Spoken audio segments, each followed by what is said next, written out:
Our final speaker of the day will be Terry Sullivan, expert marketer, professor, and 𝐒𝐭𝐮 author.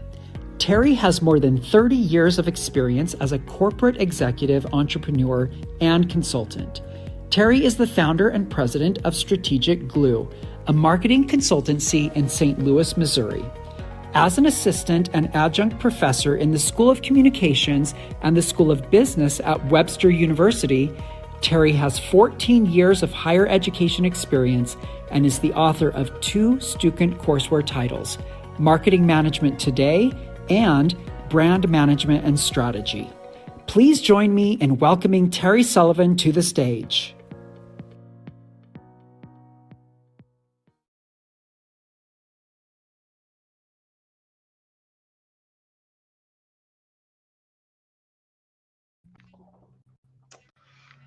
Hello, everybody.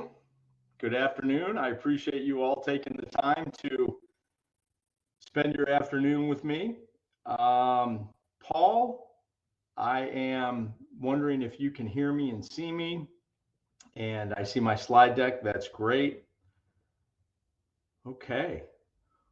Well, as that introduction told you a little bit about me, it looked awfully professional, and I didn't recognize myself, unfortunately, but that's what happens when you get old. You think you look a lot younger than you do. So as people are kind of rolling in, what I'd like to do to get started is I would like to ask you, what do you teach? Where do you teach? And are you a full-time faculty member or are you an adjunct? So just trying to get an idea here of our audience. So what do you teach? Where do you teach? And are you full-time or an adjunct? Okay, seeing a few responses here.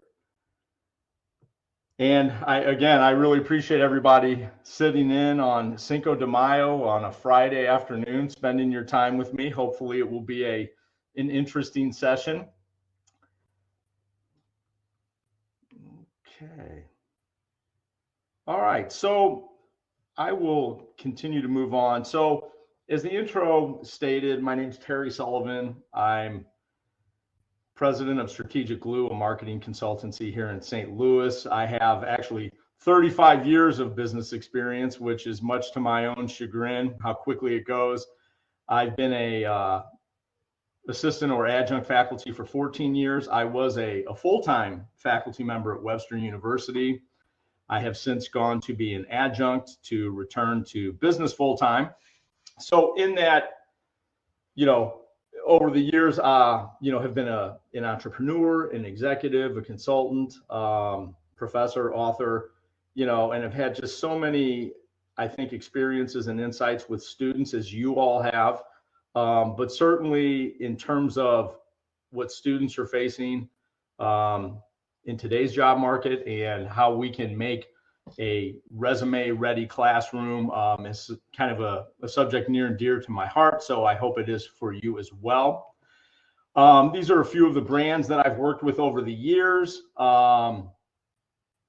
More just, I guess, a credibility thing, but it's always interesting to look back and see, all the companies that you've had an opportunity to work with. As mentioned in the intro video, 𝐒𝐭𝐮 has been graceful enough to allow me to write 2 courseware titles, most recently Brand Management and Strategy, and then back in 2021, Marketing Management Today. I also have a small business book that I'm releasing in October. Again, a marketing book for small business. And the resume ready classroom really matters, I think, more so today than probably ever, because I don't know how many of you have entered the job market or attempted to enter the job market in recent history, but it is really tough. Getting a quote unquote real job is scary. The job market has probably been tougher than it's ever been. And what's interesting is, our unemployment rate is really low, but the way it works, the things that everyone is looking for, very tough, continually changing. The resume and hiring process is absolutely completely broken, in my opinion, and I'm certainly not alone in that. You know, what our students have to go through in terms of sort of getting the resume out into the abyss is tough. And what employers are looking for today, in many cases, I think is awfully challenging, if not unrealistic, especially for newbies.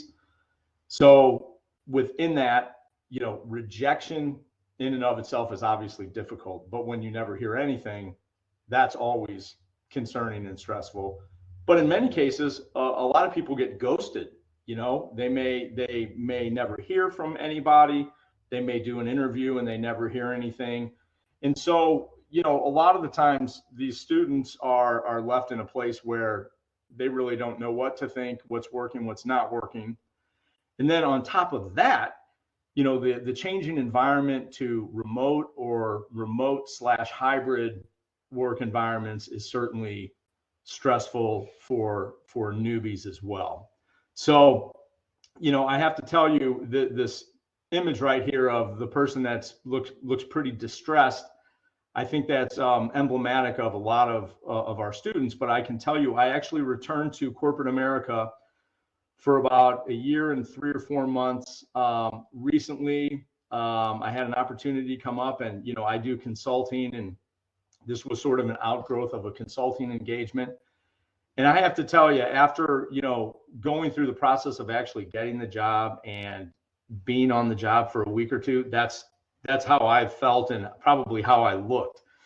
So, you know, for somebody who's been around the block a few times, you know, if I'm feeling that way, you know, I can imagine how many of our younger students are feeling.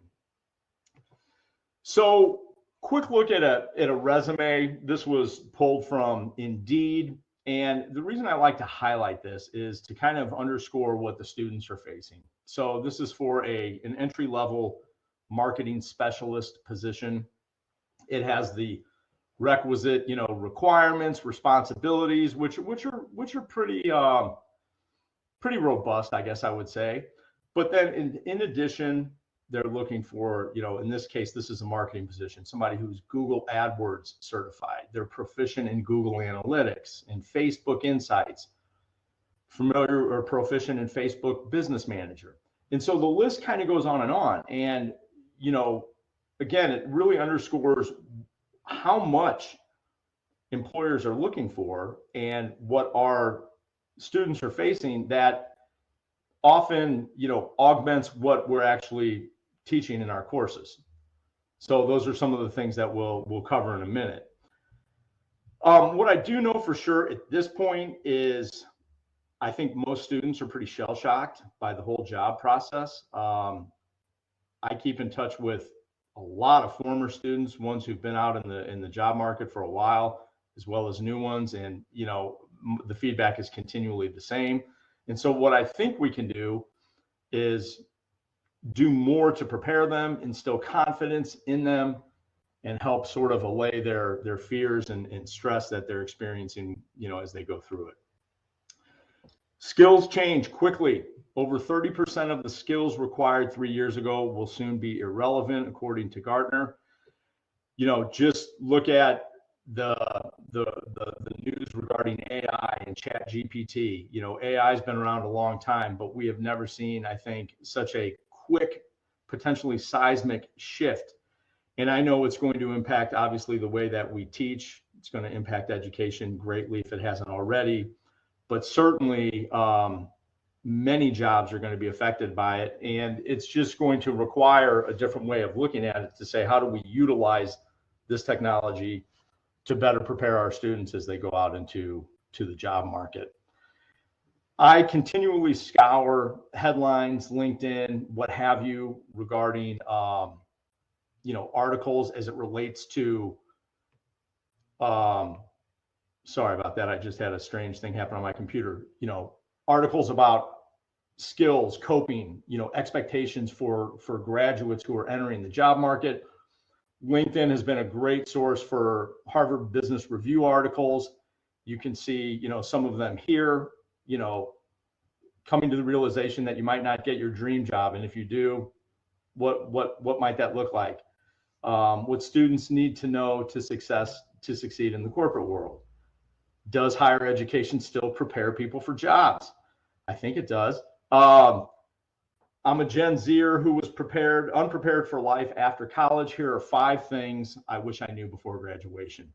So a lot out there in the news. Hopefully the students are reading this. Hopefully it's not scaring them off, but I think we can also help temper that reality for them. This was a Georgetown University study asking what soft skills employers want, and we're going to talk about soft skills in a minute. But, you know, leadership, communications, problem solving, and complex thinking. This is a lot of what hopefully we're all building into our classes, but are some of the things that, you know, aren't necessarily, you know, part of the curriculum by design. You know, those things fall in, but I think in many cases we need to be, you know, more intentional about the soft skills.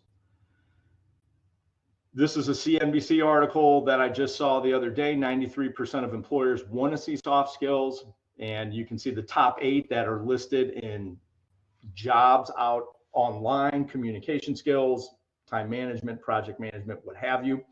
And just as a funny aside to this, in 2006, I got my master's degree in international business.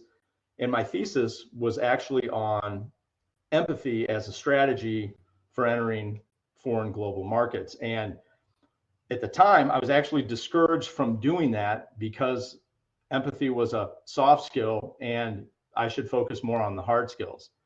And so naturally, I didn't heed that advice, but that was from the director of the program. And at that time, you know, that wasn't that long ago. And it's like, to think that soft skills were, I don't want to say derided, but probably not given the emphasis that hard skills, you know, were. And we're seeing that more and more.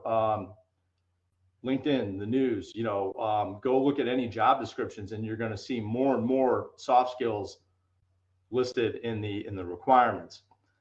I've included some quotes from past students that I will kind of pepper throughout, you know, this discussion. And I'm having a hard time seeing my screen because I'm seeing a pop-up to the brand management bundle. So Paul or Jacob, if you can chat with me and tell me how to remove this, that would be great. So on the next slide, I'm going to show you a list of 24 different items.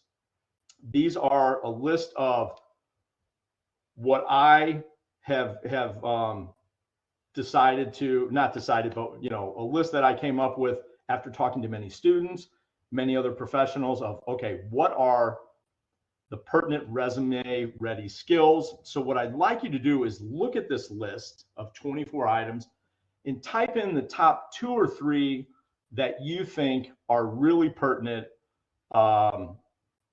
to your students. So let's give everybody a minute to chime in. And okay, we're seeing teamwork, open-mindedness, professional development, training, soft skills, persist. Okay. Navigating ambiguity. Yes, that's one of my favorites. Teamwork, lifelong learning. Okay. Working independently.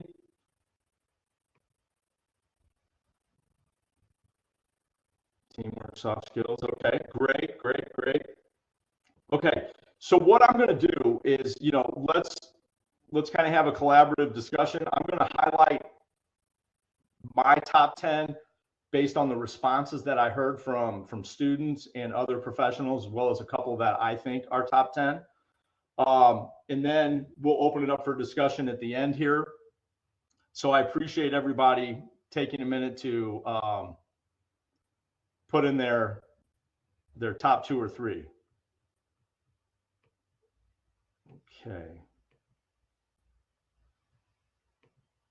All right. So let me get to the next screen. So ambiguity. This is something that I have tried to incorporate in all my classes ever since I began teaching, because having been in the corporate world, in the consulting world, a small business owner, ambiguity is kind of my life story. And I don't think it's that it's unique to me. And what I would always tell students is, look, you have to be comfortable with the unknown, because nobody's going to stand over you and tell you exactly how to do something. And so this sign that you're seeing on the right is actually a sign on my desk that was made for me by this student.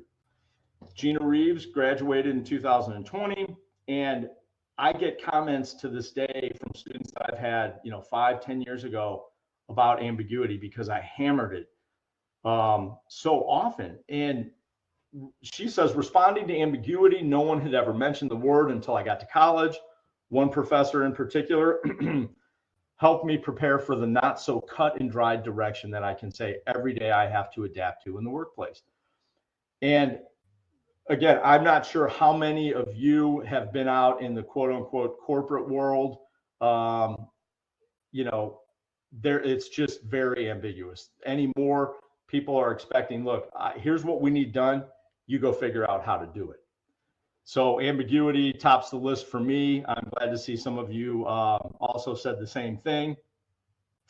Soft skills, as we were just saying, this is a list that I found online. There's no shortage of these, but time management, communications, adaptability, all of these are just critical. I added empathy at the bottom because I didn't see it on there. That whole idea of emotional intelligence, which somebody mentioned in the chat, again, the hard skills that they're coming out of school with, particularly our classes, is really important. But the soft skills are becoming as important, if not more important. There's an adage out there that is, hire for attitude, not aptitude, because most skills can be taught. And additionally, from a competitive standpoint, they're going to be up against a lot of students, graduates who have the same skills. Most of the resumes, I've hired a lot of people over the years. A lot of the resumes look the same, right? A cover letter can be a differentiator, for instance, because it shows that they can write, they can communicate. So if all things being equal, from a hard skill perspective, look the same, but this person over here clearly has soft skills that are desirable, and this candidate does not, who do you think is going to get the job? So, and that's something that everybody can cultivate and work on. This is my son, Ben. He and I talk about this all the time, things like this. And, he told me clear communications benefit you in any job, but I also think becoming familiar with communications tools, Slack, Teams, Outlook, how you communicate, what you communicate, and through which medium, if you will, is really important. And these are tools that they're absolutely going to run into. So anytime that we can figure out how to build these into our courses is a win for everybody. Cultural fit. Man, this is a tough one, because, there's a lot to be said for what promotes cultural fit. Is it something that kind of already exists at a company? Is it being, built from the management? Does it have to do with the team, building it from the ground up, so to speak, from the bottom up? And what I know for sure on this is, cultural fit is a big deal. It's just like in any of your classes when you have, maybe one or a couple students who don't seemingly gel or perhaps change the feeling of the room. Obviously, the same thing in a company, that cultural fit is a huge deal. So being able to hang out with people, to be that sort of positive, vibe in the room is really a good thing.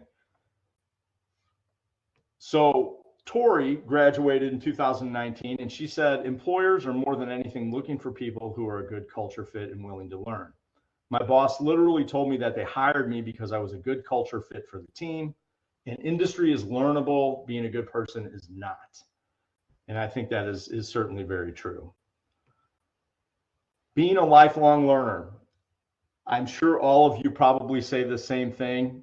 And I tell all of my classes, look, you're getting ready to graduate, but you know what? Your learning is just starting, because if you think that because you have your degree now that the education is over, you are sadly mistaken. And you know, I don't want to be that, you know, old rough guy, but it's like, look, it's so true. And oftentimes I'll even have students tell me, they're like, you know, how do you know so much, or how do you keep up with everything? And it's like, I do it because I have to. Between teaching, consulting, advising, all of these things, you know, I'm a voracious reader and you know, content consumer, because I have to be.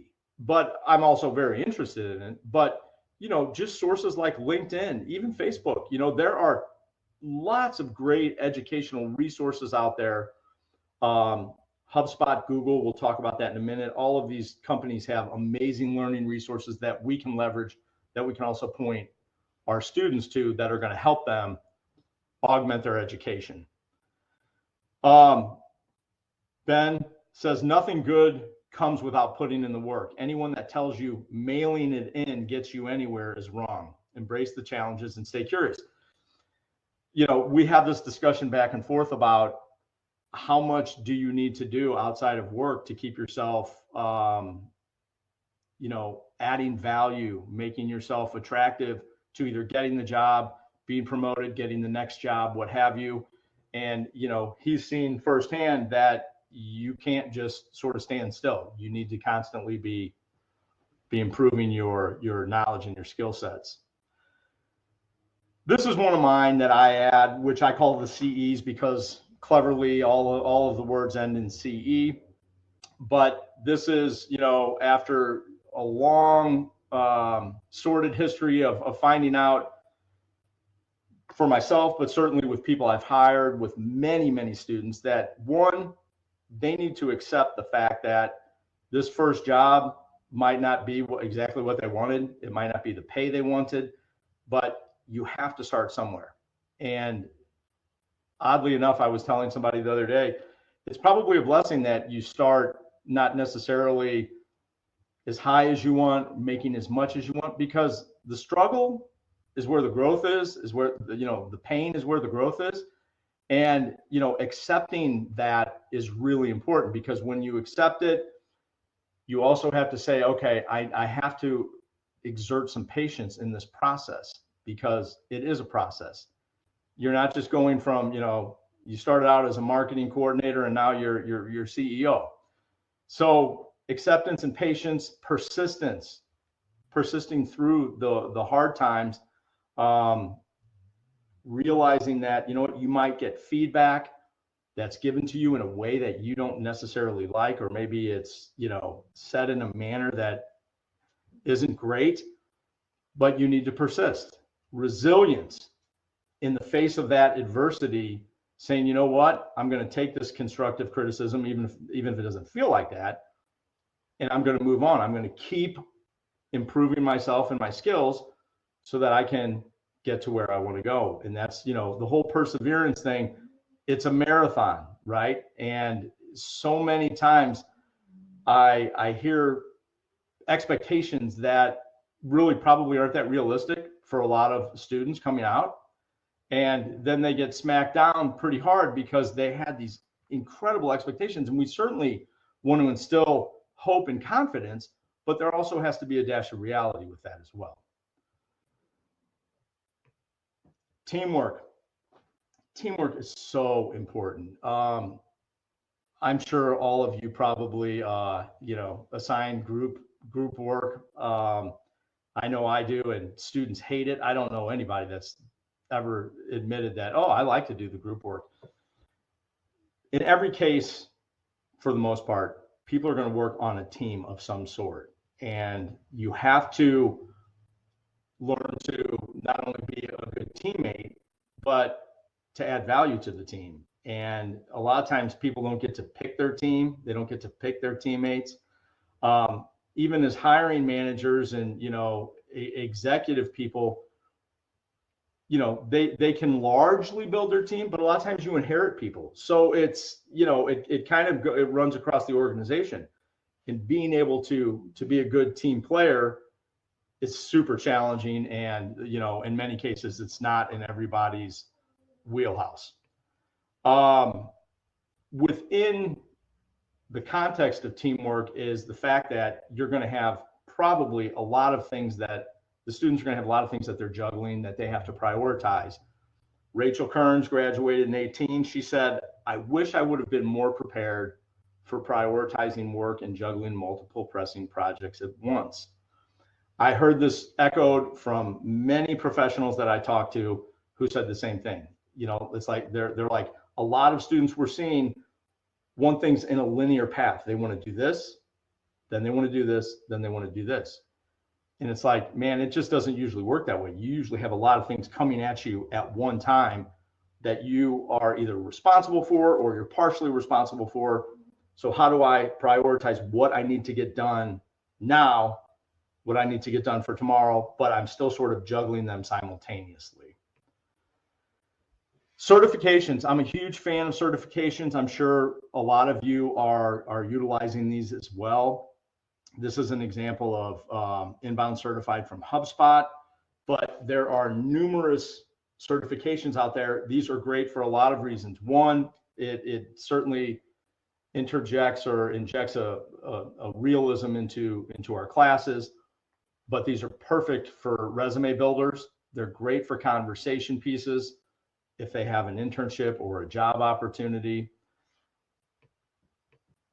Gina had indicated, she was really surprised at how many jobs were asking for certifications, and she didn't think it would be that big of a difference, but someone reading their resume, it really is. So be responsible for your own learning. You have to apply yourself to get the most out of your learning and experiences. And this goes back to, when they step out of the classroom, I had many students who, it took a long time for them to get jobs.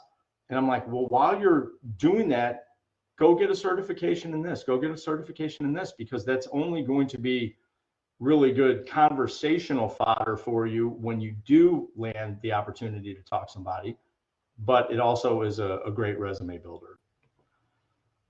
Employer ready. So this is something that encompasses many things. And what we mean by this, because I took all these responses from people and kind of called it being employer ready. Showing up in a way that you are holding it as, okay, I'm here to learn, I'm here to contribute, I'm intellectually curious, I want to be, a contributing member of the team. I hate to use the term know your place, but I have seen it time and time again in the corporate world, particularly when sometimes overzealous new employees, they want to make their mark, they want to show, what they know.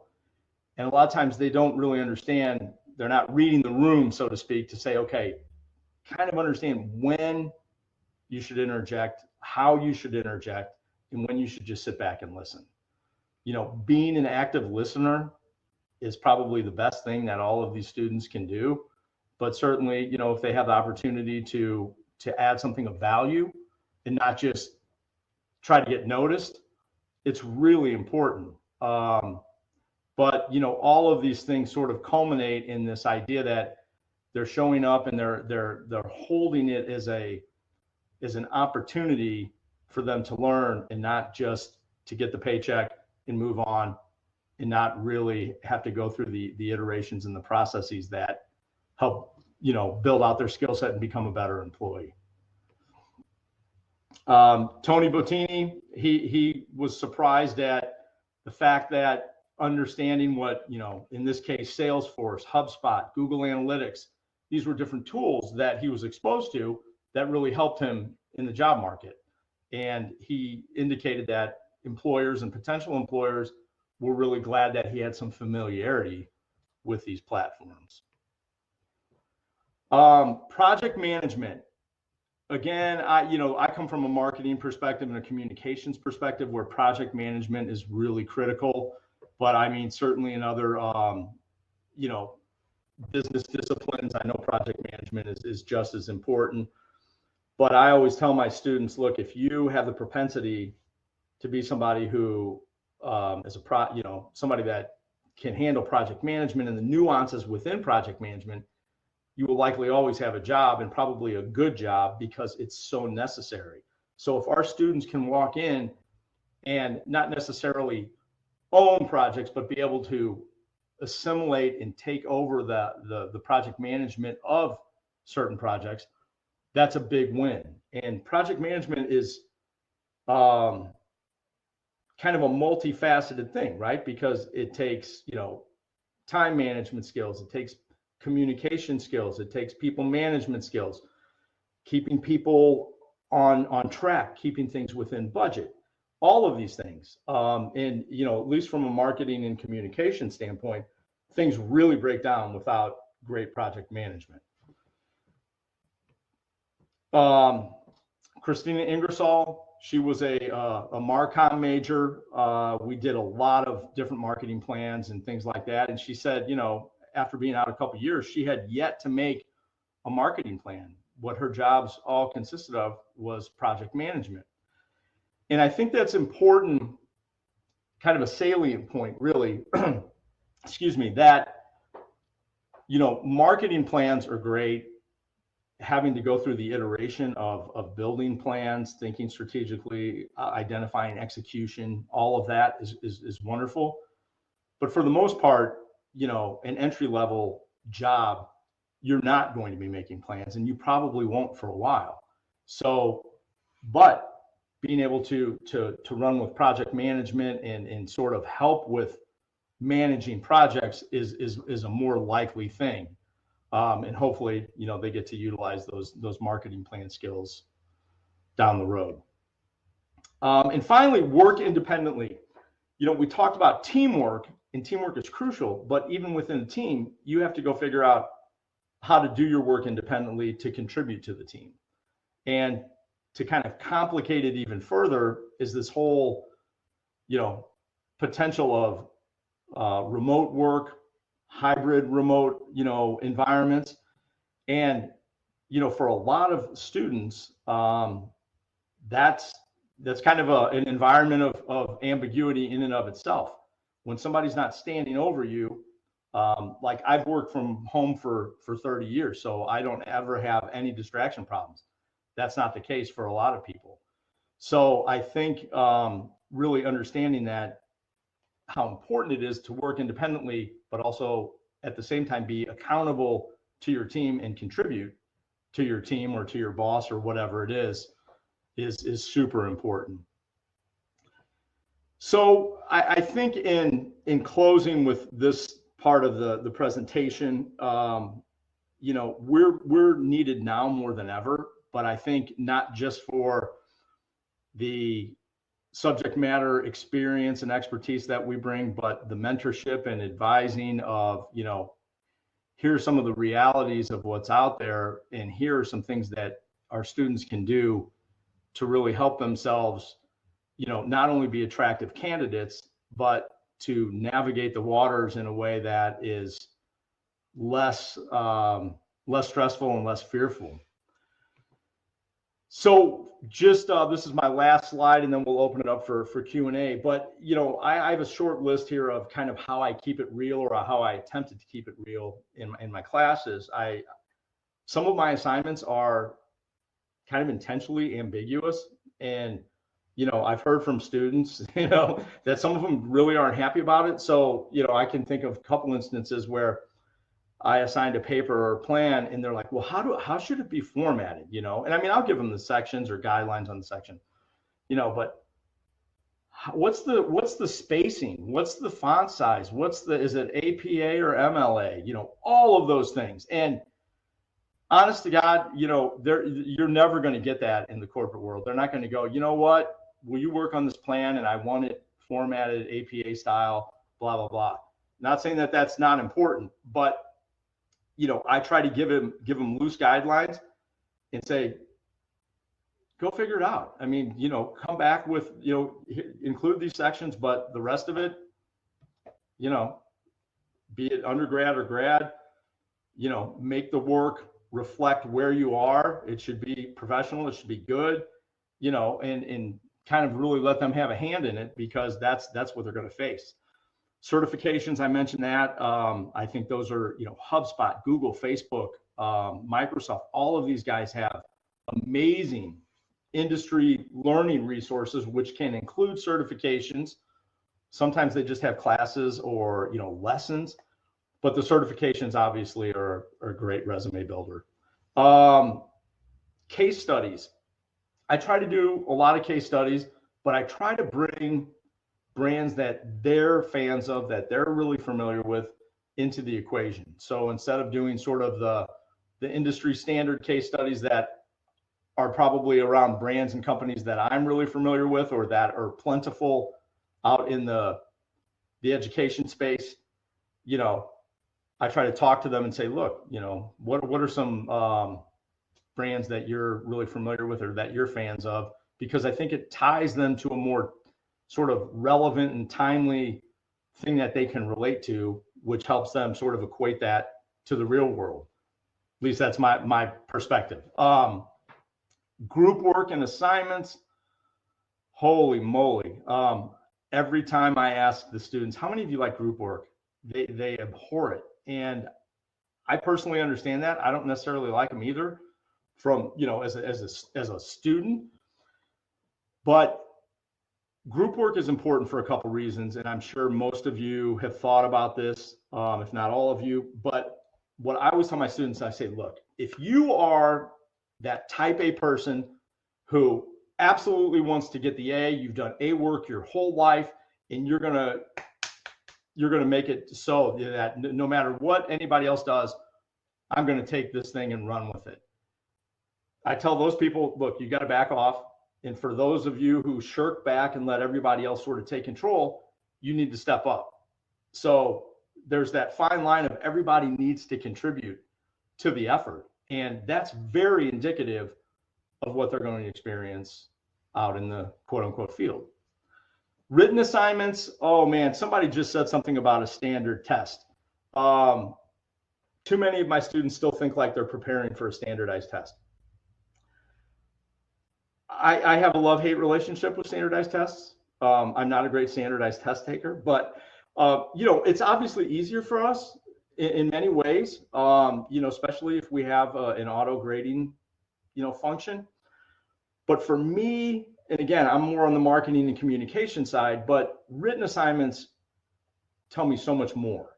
It takes me, infinitely longer to grade them, but I can see if they can write through they can communicate through the written word. It certainly demonstrates how they think. It forces them, I think, to reflect, to apply, to think critically in a way that a multiple choice test probably does not. And I'm sure I might get some hate for that, but that's my perspective on it. But what I will tell you is writing has never been more important than it is today.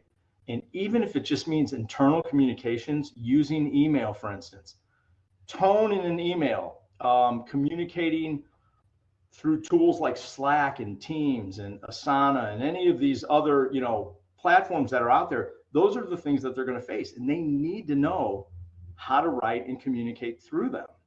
So I think really important. Email and announcements, I use those to communicate with students. And I do so because, one, a lot of them, particularly in the younger generation, they don't necessarily use email. Matter of fact, I think most of them hate it, but they need to get used to it because the corporate world is still very much an email world.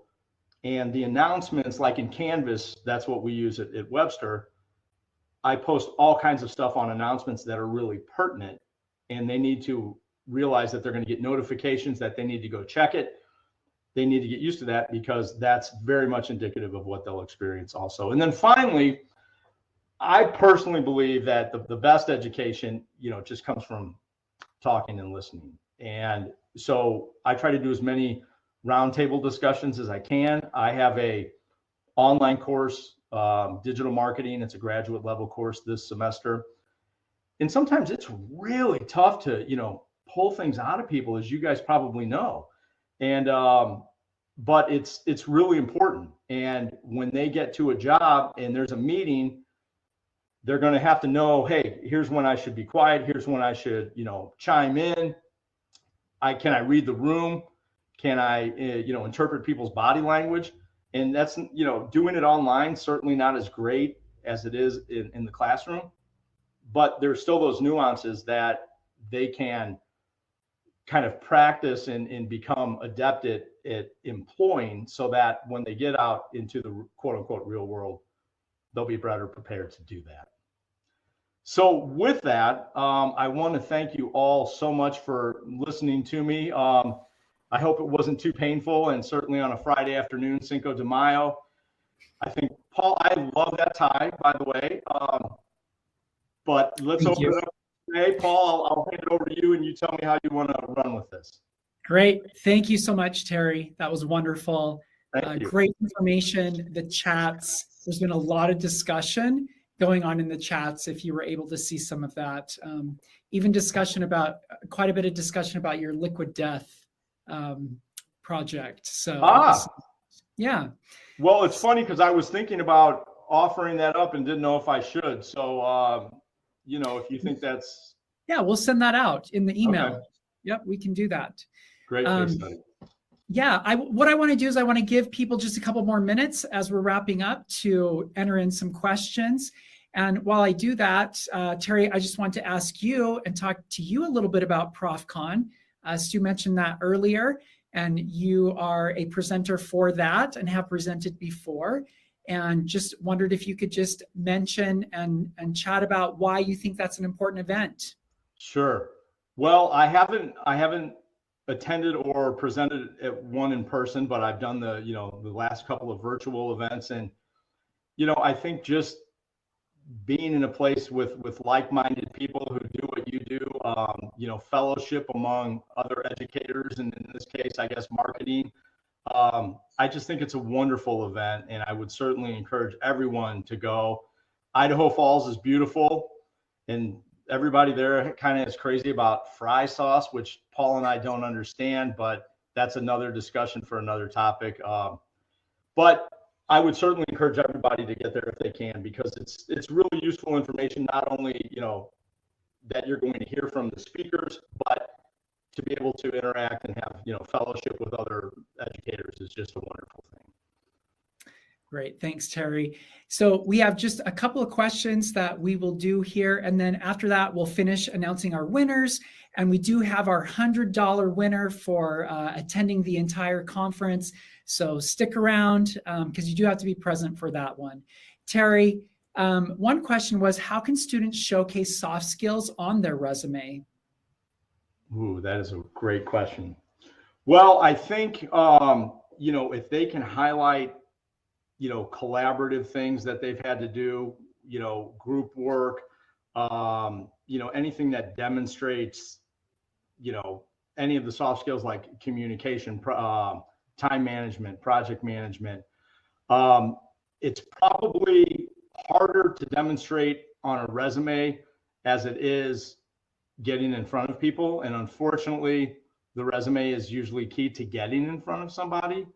But what they can also do is, like your LinkedIn profile, there are things that you can, put in there that can show your personality a little bit, that can kind of demonstrate, do you have some of the soft skills?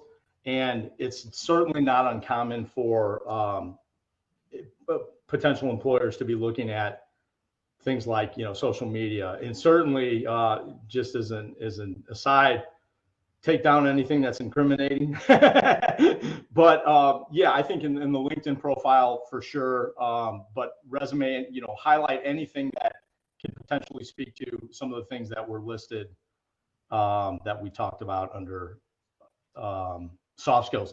And whoever answered that question, I'm on LinkedIn, and I'm trying to kind of answer this, off the top of my head, but if you want to talk a little bit more about it offline, I'd be happy to probably provide some better augmented answers to that. Great, thanks. Well, we have one more question here to finish up. There was a lot of chat about culture fit when you talked about that, and how that works in a lot of remote workplace environments right now. Do you feel that that's still important in a remote environment, or what are your thoughts on that? I do. And I think culture fit, you know, it is sort of fraught with bias and things like that. But, you know, the truth is, if you walk in, and even it doesn't mean that it has to be right, but usually you're going into some sort of pre-existing culture. And even if, you know, you don't necessarily agree with everything, I mean, certainly you wouldn't go along with anything that was suspect or you know, immoral or what have you. But I'm just saying that, you know, you usually, you know, owners of companies and managers are expecting people to be able to incorporate into the culture fit. And I've seen so many cases where, you know, what we thought was maybe a good hire, once the person got him, you know, came on board, it was like clearly they weren't aligned at all with our culture. And that's going to happen. But I think from a remote standpoint, I've worked with some companies where they're remote. They have, you know, like weekly stand-up meetings, like what we're doing here. And culture still applies, because the culture isn't just, you know, in the building or in a place, it's within all of us. And that's certainly something that can come across either through, you know, Zoom, through, you know, direct messaging chat, like on Teams or Slack.